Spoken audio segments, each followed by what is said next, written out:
When you think of car surfing, you might think of some crazy stunts on YouTube, but you don't have to be standing or speeding on a highway for this to be deadly. It was the last day of school before the Christmas break at Clovis High School. Surveillance video showed two girls hopping onto the back of the car for a ride across an empty parking lot. When the driver made a sharp turn, Dakota Ravel fell. Hit her head, down in the hard road. You can see her friends running to the back of the car where they found Dakota bleeding from the ear. Just a fall like this can cause significant head injury. There is something called contre-coup, a French word called the opposite hit.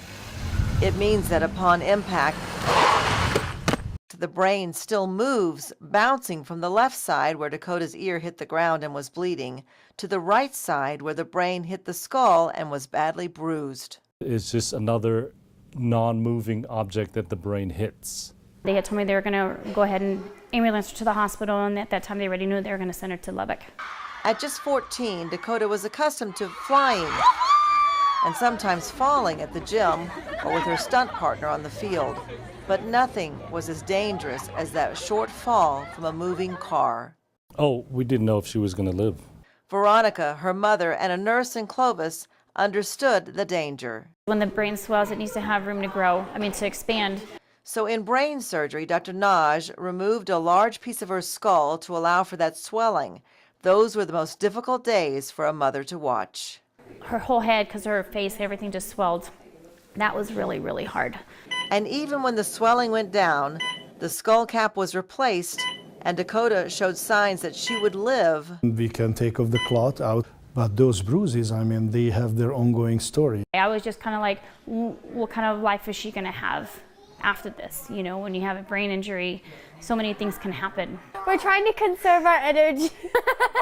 When she started talking, when she started acting like herself, laughing with her sisters and teasing them like she does, that's how I knew she was still there. She was still Dakota.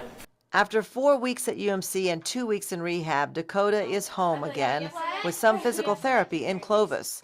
All that matters today, though, is the prom, something no one could imagine 6 months ago. She is a miracle, and just seeing her, I can't wait to see her dressed up.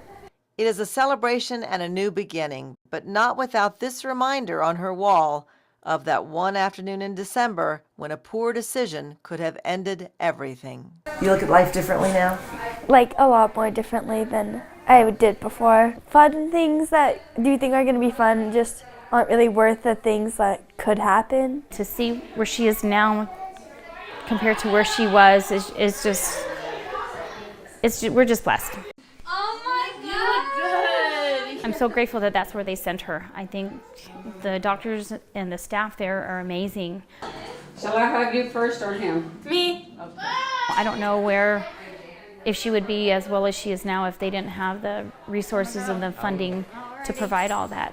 Oh, bye. She's proof that they're amazing doctors there. They saved her. They were they made it where she can come home.